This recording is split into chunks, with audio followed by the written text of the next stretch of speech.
everybody, just doing my last Spookeytoberfest video. I'm sort of 1 week early in finishing my project because I kind of chose a fairly contained thing and I've taken my time with it. I've already put a display video up on this guy, but really I'm pretty pleased with it. This was a really fun project. I really enjoyed it. I really enjoyed it even more because I made it into a little diorama. But yeah, very cool. I'm really happy to be doing this guy. This is, I think, my third year of Spookeytoberfest, and I'm definitely doing it again next year, as long as it's still happening.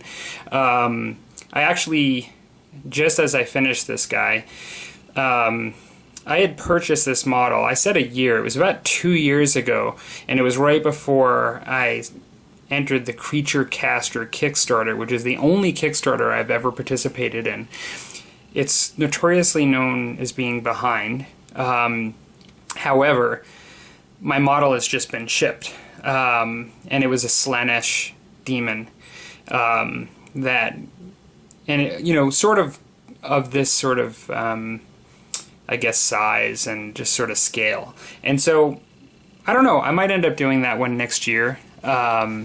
But really, yeah, kind of excited to now have gotten this guy painted now. Coincidentally, the other one is actually ready. One of my favorite things about this project in particular, it's the first time I've ever done a big base with using milliput, like actually sculpting a base. Like I do it often with plaster. I do bases, but I've never actually sculpted a base with milliput. Now, it was a quick job. I mean, don't get me wrong, I didn't spend like a tremendous amount of time on it, but I really it's kind of probably a more expensive way to do a large base.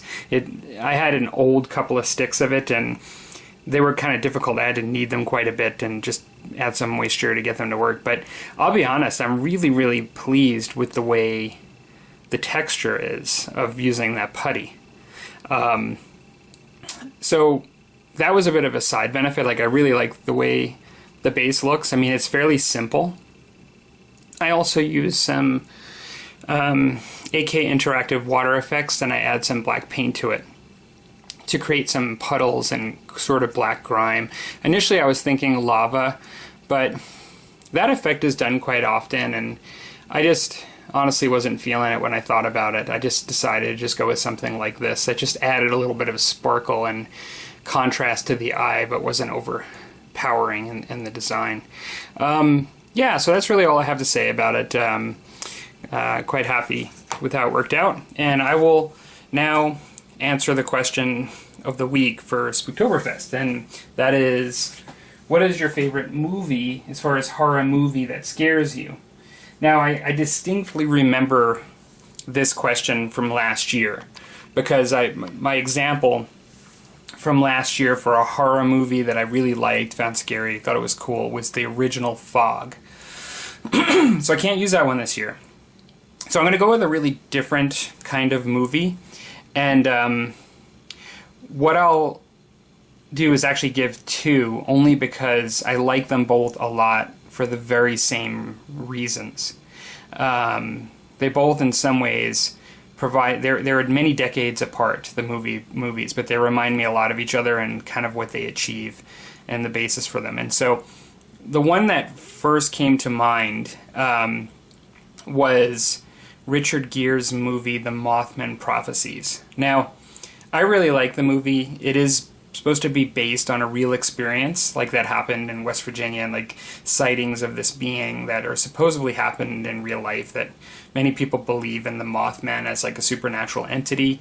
I think it kind of borders on conspiracy theories, but it's sort of like the whole UFO thing. It's sort of the supernatural following. There are actual people that have put in reports and real incidents that have been documented, I say real in the sense that they've been documented by people, with authorities and things, and I just thought it was a really good movie. Now, you don't see it replayed too often on TV, I don't think. I don't know that it actually had any really good reviews or anything, but I really quite liked it.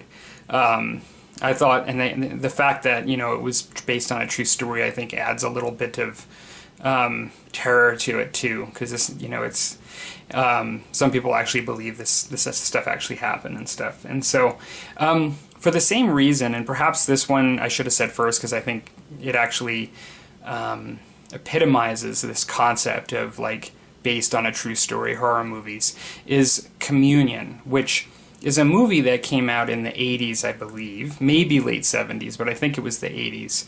And I think it's Whitney Schreiber is the author of the book, and it's a personal story about his coming into contact with an alien or aliens, alien intelligence, aliens.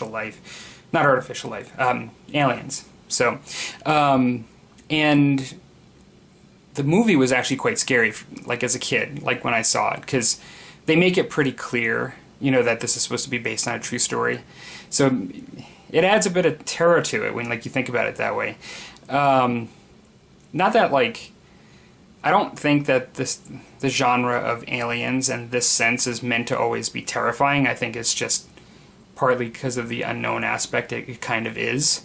Sort of like Close Encounter of the Third Kind. I mean, like, in the end, like, there was, like, good outcomes, but it's just that unknown piece and just unaware of intentions and not being able to communicate well and things like that just make things kind of scary. And so, both of them probably... I know that Communion was a book first, whereas the Mothman Prophecies, I don't know if the story for the movie was just based on a collection of real findings or whether they composed it into a book before or after the movie. That I'm not really sure.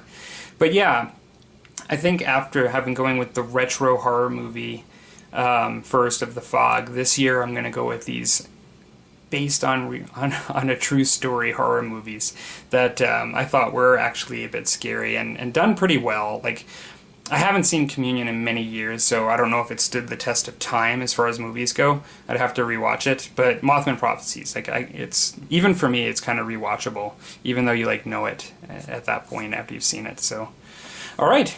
Hope everyone is having a good time with their projects, and I'm gonna actually bail out now. Like, I think I've finished the project. I realize there's one more question, but I think I'm done, and I'm looking forward to still watching everybody else's and joining next year. Take care.